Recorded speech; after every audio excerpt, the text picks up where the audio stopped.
Hey guys, welcome back to the letter. We're gonna continue on with Ash and see what happens because I know the next day is coming up soon. I'm so sorry.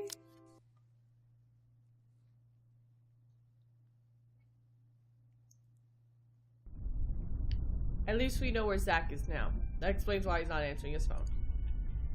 But what the hell did you do, Zach? He said he had a plan that might help, but if it got him enough trouble to get himself into a cell, I don't think I like that plan of his. And hell, I'm mad. I'm absolutely furious. It's just Isabella said. I doubt Zach will have him arrested because of an actual crime. Or whatever stupid stunt he pulled to get there isn't any better. The only good thing today so far is the fact that the streets are nearly empty, so early on Sunday morning. Very few pedestrians and virtually no other car on the road can get in the way of us rushing to the precinct. Within the speed limit, of course. A whirlwind of activity welcomes us as soon as we wade into the LPDH headquarters.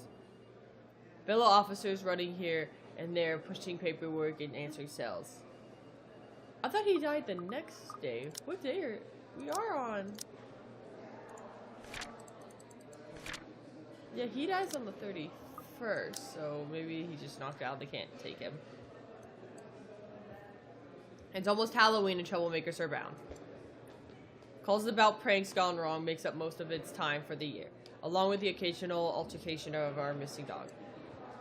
Some of the other officials who work with me look up from their desk and wave.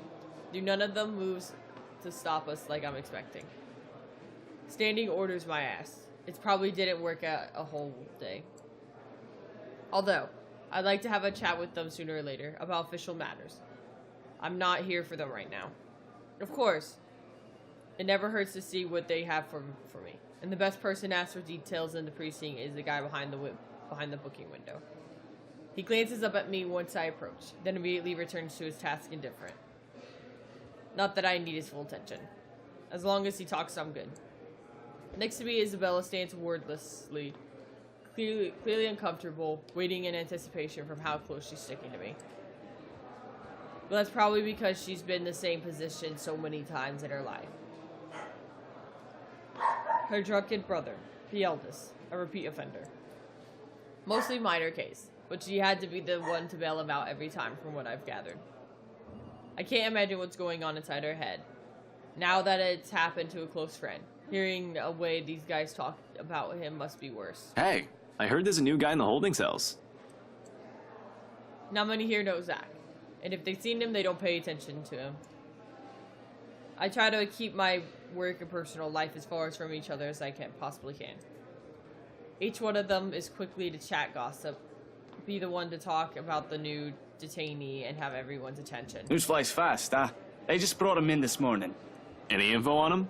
Got his ass handed by some rich bloke's bodyguard. Or butler, whatever.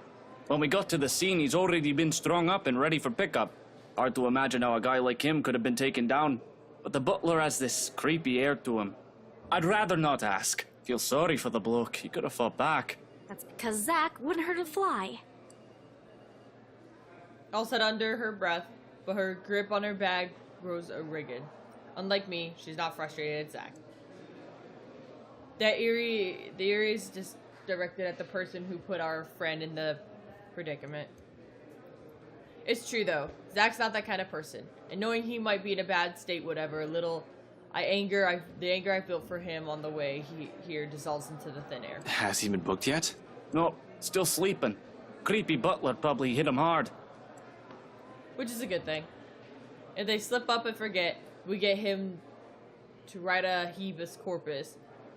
I'm so sorry, I don't know what that says. And take him out here and take him out there, depending on what he's actually being charged with. But at the same time, it's bad.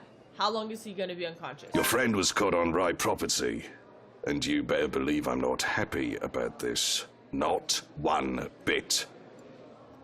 I want to say that there must be some misunderstanding. Zach isn't the type to do such a thing, unless it has his plan all along.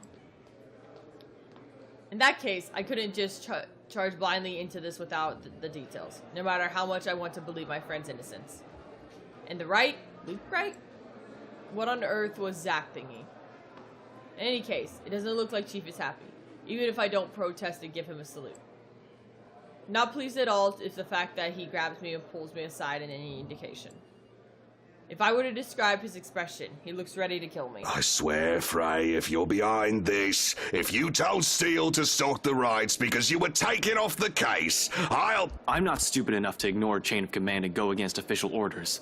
Give me some credit, Chief. And you better be sure you didn't. Luke Wright is coming here, and we both know he's trouble. I'd consider your friend lucky if he only gets charges put against him. Maybe if we can make sure he's in a good mood, he won't escalate the situation. Hell, maybe we'll have a bloody miracle and Steele only gets a slap on the wrist, but Lord knows it's unlikely with that man. You know him well, Chief. An observation, not an accusation. But it might as well be how things planned out from the night of the housewarming party to the morning that followed. His wife's familiar with them too. Who's to say the friendship hasn't colored the investigation into Luke Wright? I don't want to accuse the superior, but damn it, he makes it difficult. Of course I'd too, shouldn't you? You've been looking into the guy for so long. I'd call you a bad detective if you can't even tell me whether he's right or left-handed. That's an easy one. He's left-handed, but he's been taught to use his right.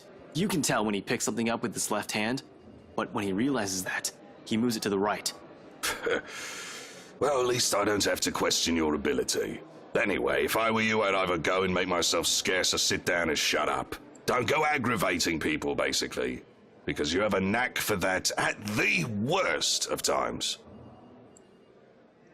As much as I hate to say it, but he's right. It's better to keep my mouth shut and not to make things worse for Zach.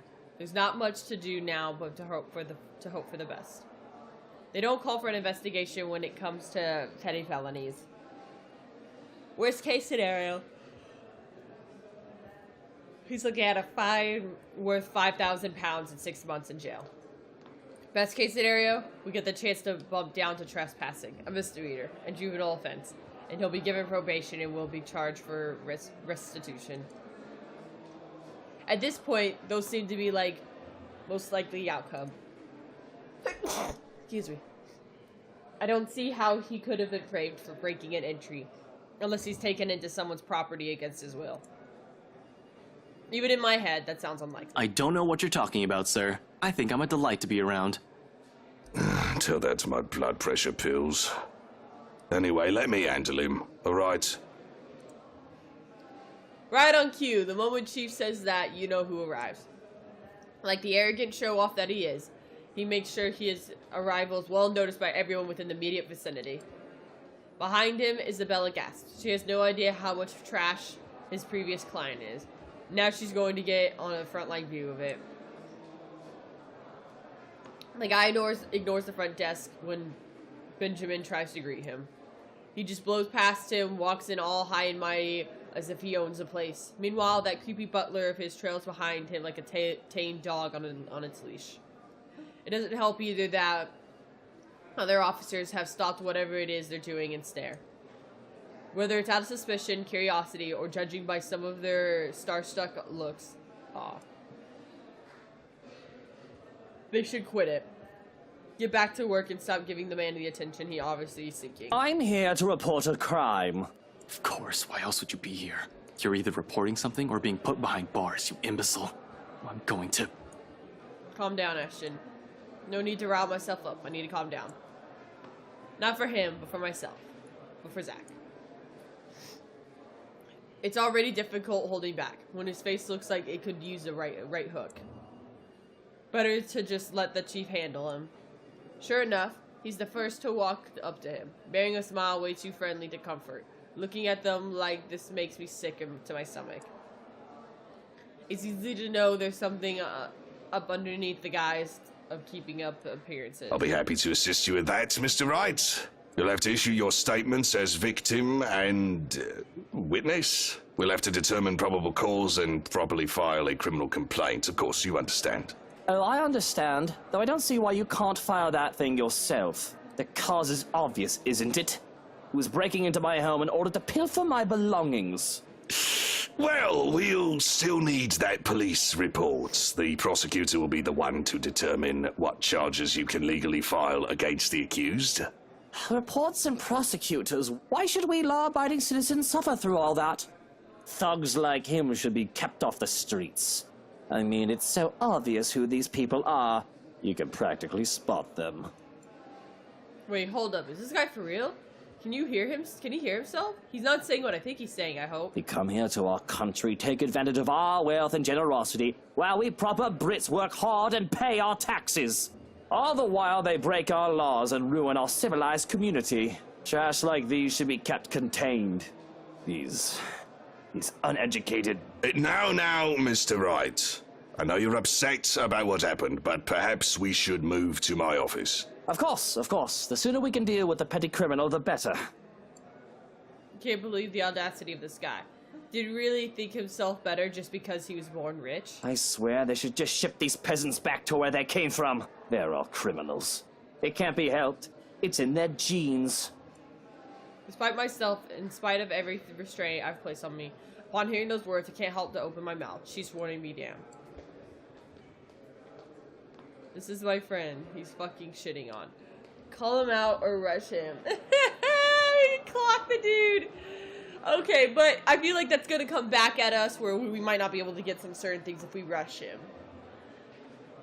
Although I do want to knock the shit out of him. I think we should probably only call him out because we'll probably just get slapped on the wrist by the chief. Because later on this may determine a lot of things. Especially we're in front of his boss and stuff like that. We're gonna call him out. They're all criminals? It's in their genes? Come here and say that to my face, you bastard! Oh shit, I didn't think this was gonna happen. Maybe I should just rush him if it was gonna be this bad. Ash, don't! I realized my mistake only after he whispered plea reached my ears. Isabella's fingers dig deep throughout the fabric of my jacket as she tries to hold me back. True, I shouldn't have put myself on the spotlight like that. But this fucking guy. Oh, and who is this loud young man? He glances at me like I'm a flea, a pest. But it's more disgusting how fast his expression changes once he spots Isabella behind me. Recognition flashes in his eyes in the moment his attention turns to her. I do recognize little Lily over there, though. Hello, long time no see. Is Pipsqueak your friend? Yes, sir. I'm sorry. He didn't... Don't apologize to him! He doesn't deserve it.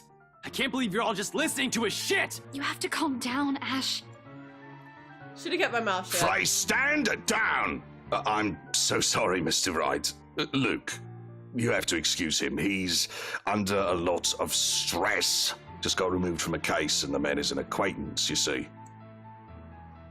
But I'm not taking any of my words back because he's an utter bastard. From the way he stares at Isabella to what he has done to Zach, it all reeks of rot that Luke fucking right. Even after so many years, nothing has changed. He's still the same slime ball who just done everything to get what he The wants. thief is a friend of a cop? Now that is the start of a joke if I've ever heard one. A thief and a cop walk into a bar. He's not a thief! And yet we found him trespassing on my property. There are eyewitnesses, and his grubby prints are probably all over my pristine walls as he was breaking in. Face the facts, little policeman. You've made the wrong sorts of friends. He's not a criminal! And that is the truth. But with that way everyone is looking at me right now, this must have been how Isabella felt when we won't believe her about the letter. Just a thought that leaves a bitter taste in my mouth. And here she is, caught in the middle of the fight I've started. Isabella, tell him! You know Zach. He's not the kind of person who'd do this shit! Did I lower anybody's relationship or anything? No, I didn't affect anything. Ash, we both know that. But yelling at him won't help Zach at all. Calm yourself, Frey! Unless you want me to throw you in a cell myself. I understand you're upset that your friend is locked up, but the law is the law. And don't you worry, I won't be pressing charges against you. I don't know what charge, but I'm sure I can think of something if I need to. Do put a leash on your boyfriend, Lily. He might hurt himself. Being that angry can't be that good for his health. I'm livid. Fist clenched and my jaw tight, but nearly ready to just sock the guy good and make done on that promise of a right hook. But my frustration about it all must have shown. because only now do I realize what, aside from Isabella, the other officers have also jumped in to hold me back all this time.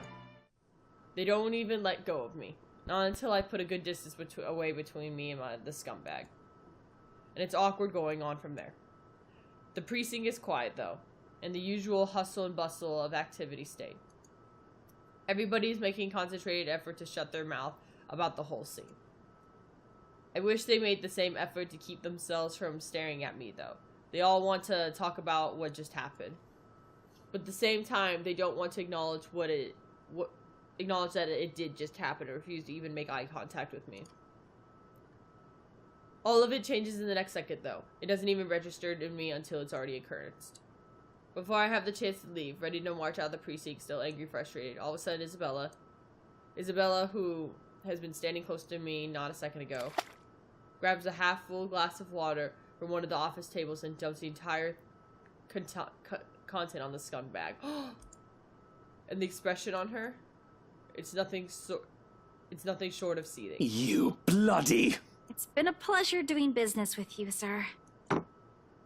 Afterwards, she slams the drink glass down on the table with a loud thud.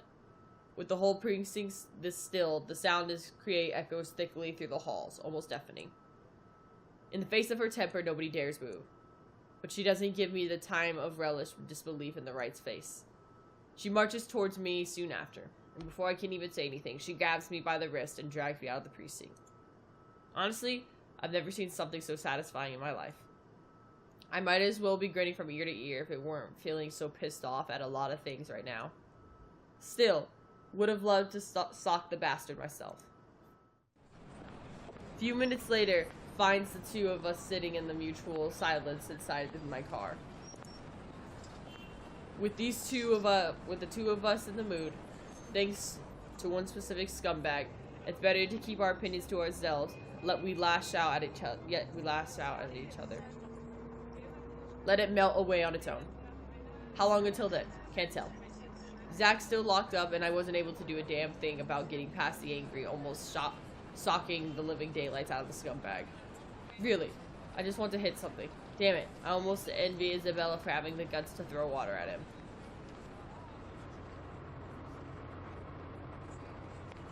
But as amazing as it is to watch, she still shouldn't have done that. This is the right we're talking about. No matter how much he hits on any woman he sees on the street, the moment you piss him off, you better watch your back. It might have just been water, but she'll be living in the same city as him. Who knows when they'll meet again. He's just bunked up over at Anselm. I shudder to think how he can easily make her life hell with just a flick of a finger. It doesn't help that the thought of alone adds to the whole new level of irritation, atop the disappointment, anger, and outrage. And in frustration, I slam my hard fist down in steering wheel. Oddly, it's the final effects of a reaction from her. You know what? You would have ended up in an even bigger problem if you did hit him. You threw water at him. It won't leave a mark, though. He'll live. The only thing I ruined is his expensive suit. Still the same thing. And you acting like this isn't helping Zach at all. Really. Blame is the last thing I want to hear right now, especially with the stunt she pulled. She means well, but anger clouds a lot of things. Sometimes I just can't help but sprinkle my own answer with the same heat. I know, damn it! Okay. Somehow admitting that out loud feels like a release in itself. As if a dam has been opened. Every pent-up frustration spills from my mouth before stopping myself occurs to me. Seriously, it's one bad thing after another. First, I get kicked off my own case, now Zach's in jail, and still no word from Rebecca. To top it all off, there's a ghost, a damn ghost of all bloody things, going after us. Everything's such a clusterfuck. Ow! Without any warning, she gives me a forehead a hard flick. The pain is fleeting, but enough to stop my triad. She appears completely unamused when I glance at her. There's no trace of anger in her eyes, though. Even lack of sharpness Rebecca has when scolding someone. Hers are softer, but doesn't fail to nail the disappointment about their look. All at once, regret replaces the annoyance. You don't have to act so pissy all the time, you know? Well, she's right about that, at least. Not everything's gonna go your way. That's something you'll have to live with. That's just how it is. Easy to say, but the moment everything goes south, Well, that's why we're here, right? It doesn't always have to be just you. You'll miss a lot of things in life, the good things, if you keep thinking like that. If my mama were here, you'd get a scolding. She throws a quick smile my way, then turns her attention back to the window. Her gesture leaves no room for an argument. For some introspection, plenty. The whole thing did serve to help clear my head. And just like that, somehow, everything doesn't look so bleak to me anymore. Isabella has always had the effect on people. Gratitude and apology almost form in my lips. Though before the words even fall, my phone rings, effectively cutting through the conversation. Quick glance at the caller ID shows Rebecca name blinking on the screen. Beside me, Isabella stares, waiting. it's Becca. I'll tell her to meet us at Salemwell as soon as she can. Excuse me. Without another word, I slip into my car and answer the call. However, the tone she assumes isn't what I'm hoping to hear. Ashton, are you there? Ragged, a bit out of breath, there's a tinge of urgency in it. Listening to her from my side of the line makes sense she has just ran a marathon prior to this call. Becca, where? I got your message. What happened? Nothing. Well, Zach's in a bit of a tight spot right now. Define tight spot in the context. I'll tell you about it later. There's nothing we can do about it now. Where are you, by the way? Okay, I'll do it. Oh, I had to make a quick visit to the library. What accent am I giving her? What am I doing? Listen, Ash, about that thing Isabella has been talking about. There's something you guys need to... Please tell me you didn't... Whatever. Save it for later. We'll meet you there. This is... real... Is Isabella with you? Yeah, she insisted to come with me. With a quick press of the button, I switch on loudspeaker and step closer to the window on Isabella's side. I hold out the phone towards her, giving it 2 shakes, urging her to speak. She's still carrying a curious look on her face. It's already bordering on worried, actually. This should ease that. Rebecca's asking for you. Becca? Is she okay? Hey, Becca! Hey, Belle! What's happening over there? Am I giving her a southern accent? I can't do it! Is this something I should be worried about? Becca!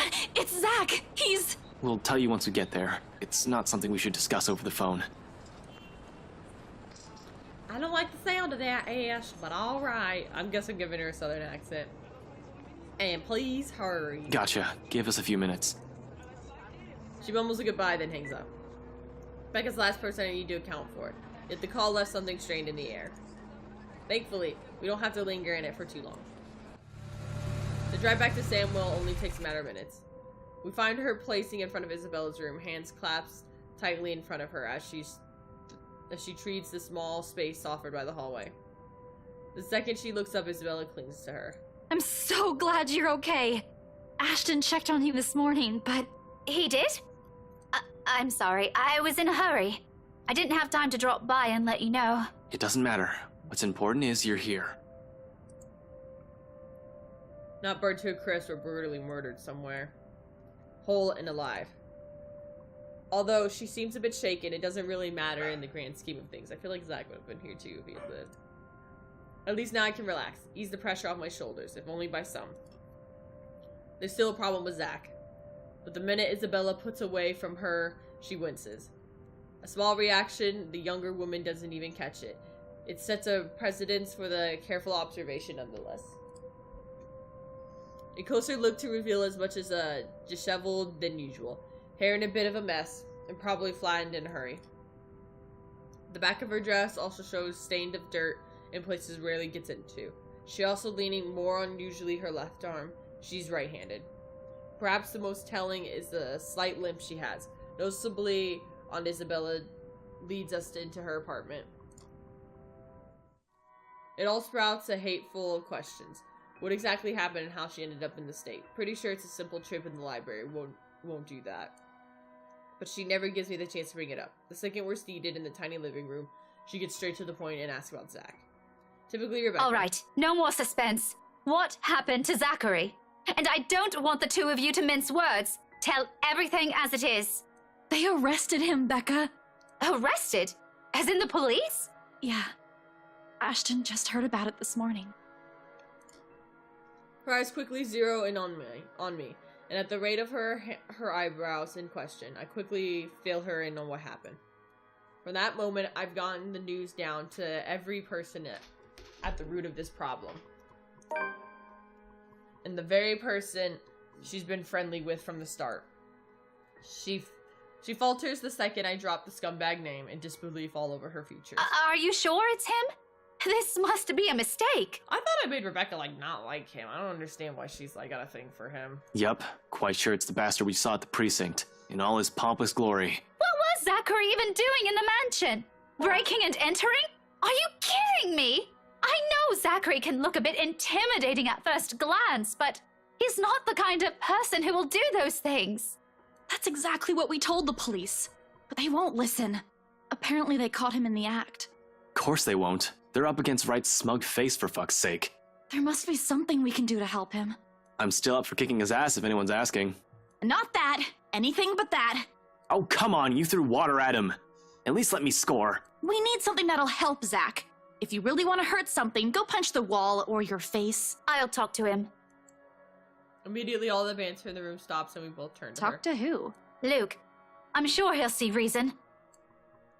She waters no time. Ignoring her limp, she gathers her things and stands up, ready to leave. I grab for her arm before she can walk past, carefully to avoid hurting her in case there really is an injury. Seems like it at first glance, but you can't be sure until a careful examination has been made. I suspect some bruising at least, although minor internal fractures aren't out of the question. They have a nasty way of staying hidden. But the possible injury is that least of my problems right now, when she's likely planning to march into the Umrigood mansion just to talk to the guy. And I have a slew of opinions of the plan. Okay. Rebecca. Do you really think he'll listen? Don't be rash. Don't be Becca, rash. this thing with Zach has already gone down the legal territory. Smugface already filed the case this morning. Isn't that another reason to talk to him? It'll be difficult, especially when he's so eager to get to the precinct this morning.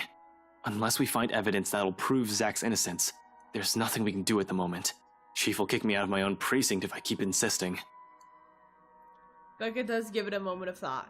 She still appears like she wants to run headfirst to the Anselm, though. But after a minute of silence, thankfully, she concedes. All right, but promise me you'll get Zachary out of that place. I will. There's no way in hell I'm leaving him in there. Besides, even if you could reason with Smugface, Stop calling him like that. And you wonder why he won't listen. even if you could reason with Smugface, you're not going anywhere with that limp. As expected, she tries to hide it. When she squirms from my grasp, it's with enough force she almost stumbles back if on the couch has not caught her fall. Even with Isabella shooting her concerned look, she swifts to shrug it off. It's fine. I just had a little accident. Little accident, hard to believe. When her other arm nursing the supposedly fine arm, Isabella doesn't buy any of it. In a library? Well, yeah. It kinda caught me off guard. Something's happened there, hasn't it? I don't have to elaborate on the question any further. Shortly, she goes very still, and her hand placed over her right arm shifts ever so slightly, its grip on the limb tightening. Not too firm to hurt, but just enough to gesture of comfort for herself. Weirdly, she casts a glance at everyone in the room. But only one she spares for Isabella lingers longer, and in front of the moment something unspoken passes between them. An understanding. It strikes me a second later how utterly familiar her expression is. It's the same one I've seen far too many times in Isabella. Since that day at the movie house, every time she attempts to warn us, has been very rudely dismissed. Let me see. Can we? We have to check if it's bad. Rekka hesitates for a moment.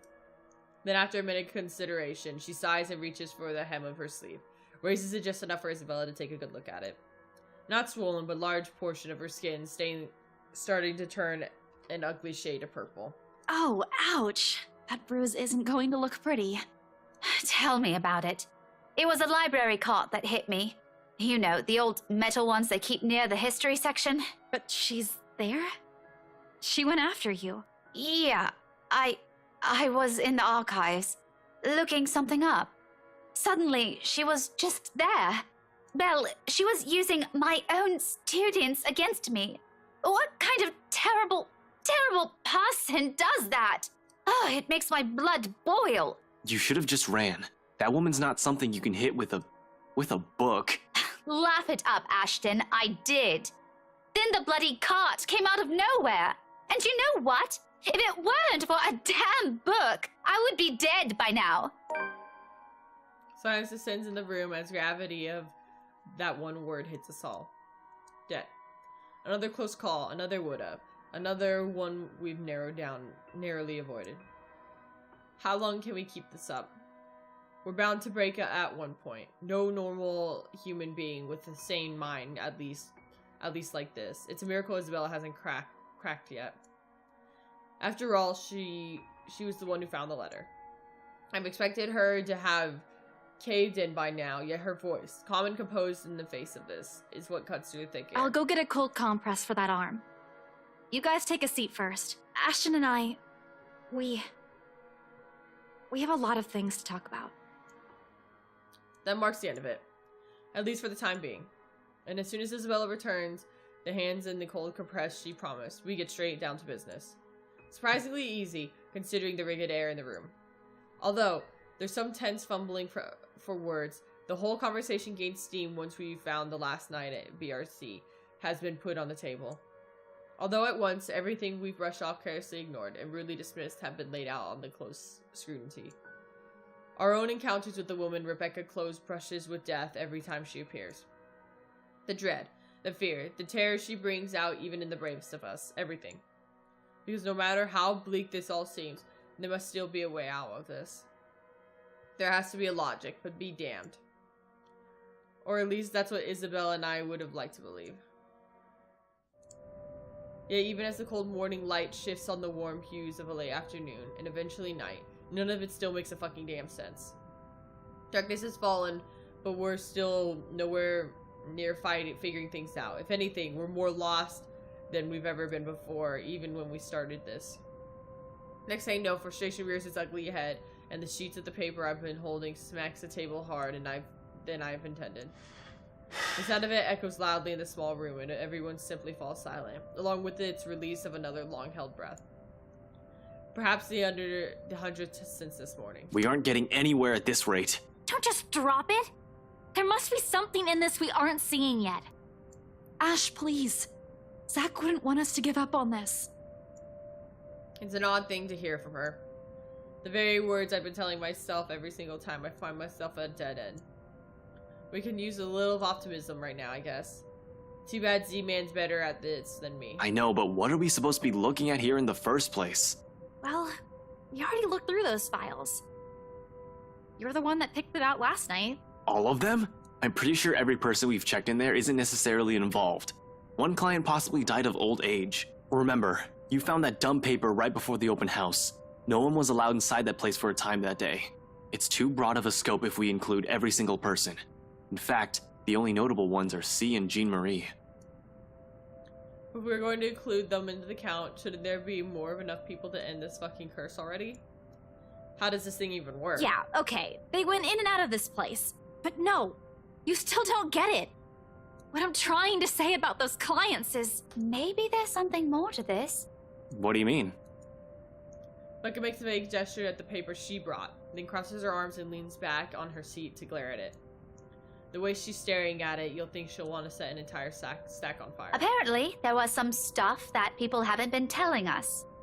You mean our own teachers have been lying to us all this time? Hey, now don't blame us. Blame the bloody books they wrote. Quietly, Isabella reaches for one of the papers Rebecca has brought with her and carefully inspects the words printed on the page. A copy of the old newspaper from even before the city has been founded. Her eyes narrow with each line it passes, but lingers at the illustration of the nobleman's servant. Why do they have to keep this in the restricted section? Rebecca merely shrugs at her inquiry, but her own annoyance seeps through her answers. How should I know? I wasn't even aware we have archives that go as far back as this. This is before the city was even founded. As a matter of fact, if it weren't for Andrew's help, I wouldn't have gotten my hands on any of it. Maybe they didn't think it would be important to talk about it. After all, this is more Anselm's than ours. That or some old bugger's hiding something. Why else would they tell a completely different story? Revising what's written seems useless ever on its own when you have to gain from it. Thanks to those, we're also missing a lot of things here. There's still a gap. A huge one. And even with the information we currently have right now, it feels like there's something we're overlooking. All I have to go with is the mansion, the letter, and all the stuff selfish people have been keeping from the public. What else? At present, everything seems to point where it all started. The Rigard Mansion. Will bringing the letter back there fix everything? Fuck. How do I... The mansion's a private property now. Can't just waltz in there. I'd rather die before I even think of begging the right to let me in and investigate the place. After what he did to Zach, not gonna happen. Over my dead body. One thing's very clear after these 2 days, however. We're not safe anywhere. I have to act fast if I want to keep my friends alive. We still can't keep running away. Sooner or later, she'll get us. And damn, I hope Zach's safe where they're keeping him. There are guards stationed at the holding cell 24/7, but can't be sure. This is the ghost we're up against. Before anything happens, I have to put this to an end. Sighing, I stand up and stretch out the kinks in my back after several hours of sitting. We've been at this for too long. A break is needed. Time to let everything sink in, or else we'll burn out. I know I will. It's another thing I cannot let happen. They're all counting on me like this. I'll bite unspoken. It's in their eyes as they look up at me waiting. We've been at this since morning. We should take a break for a few. The rest of it makes out of my mouth as something heavy and grating sounds from far end of the room. A harsh, booming noise, reading through the eardrums of everyone in the room. All at once, the two of them are on their feet while I quickly palm for my gun on the table. However, before I can pull it out and remove the safety, the whole racket stops. Stillness descends in the room. The amidst in the sudden hush. The three of us exchange anxious glances. So much for a break. Ashton, that might be... Gather everything. No questions asked. There was no time in getting work, piling up the documents we've been reading there. Even Isabella, unusually silent as she gathers everything in her arms.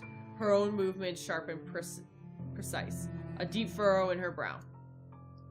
There's a fear, but something hard in the urgent overshadows of it. But the moment doesn't last. Before we can even finish, another noise is up and tension already gripping the place.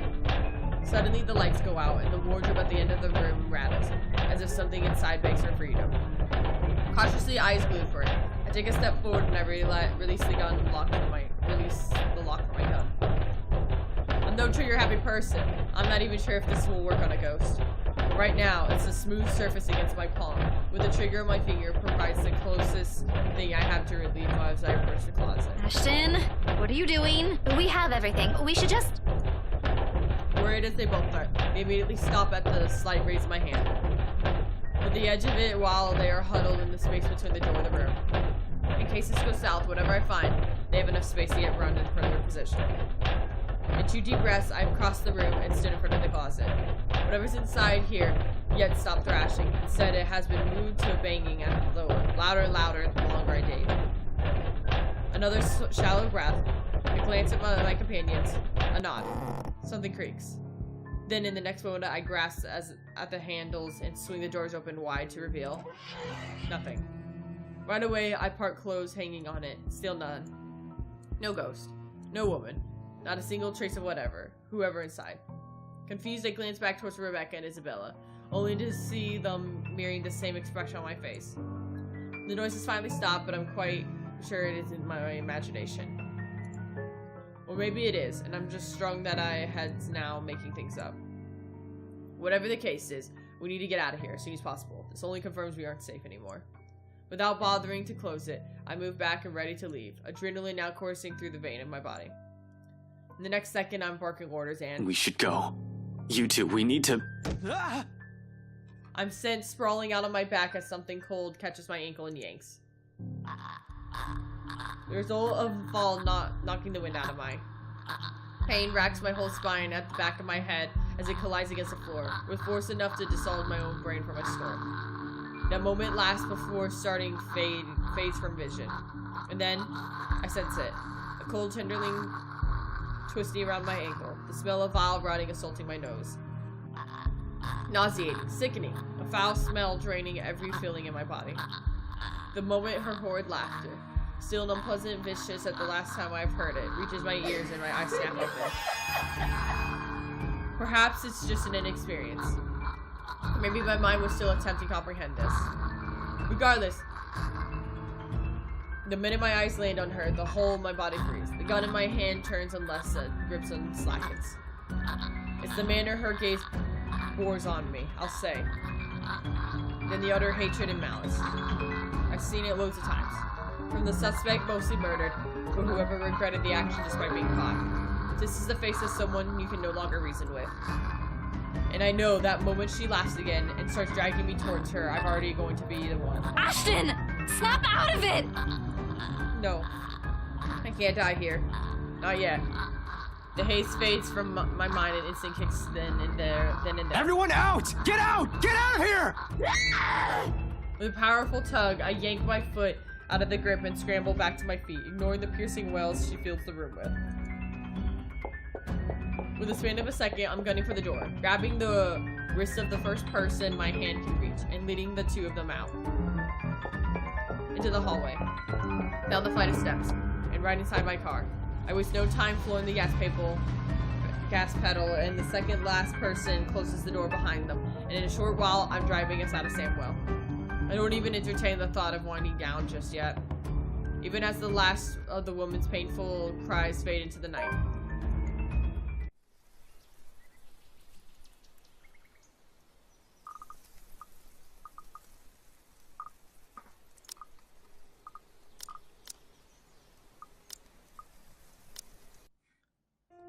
Okay guys, we're gonna end it there. This is the day that Zachary died. So we're gonna continue on with the next episode and see what happens. I hope you guys are enjoying. We're picking up now, especially now that we're getting past the Zachary point. We're gonna see what happens. Please continue to join me. If you're bored of this, check out some of my other content in the links below. Otherwise, I hope you guys have a great and wonderful day. Bye!